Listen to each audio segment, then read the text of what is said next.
Yeah, I think one thing that was pretty funny and something I remember really well from one of the first jobs and audits that I had done on a system.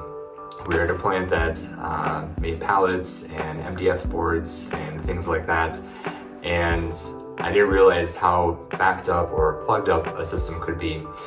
Several of the collectors, it was a windy day, we would open up the doors or the hatches to get in there to look at the collectors, and the dust would just spew out of there like crazy. We did that for a number of collectors, and again, it was a very hot, a very windy day, and just all the sawdust and all the dust just stuck to us like crazy. We had to have masks on. The people at the plant didn't think things were that bad, so that was one of the funny things. Not being able to see so clearly that everything is so plugged up, how do you see that this is working well? I didn't realize how dirty of an industry bag houses and dust collection could be.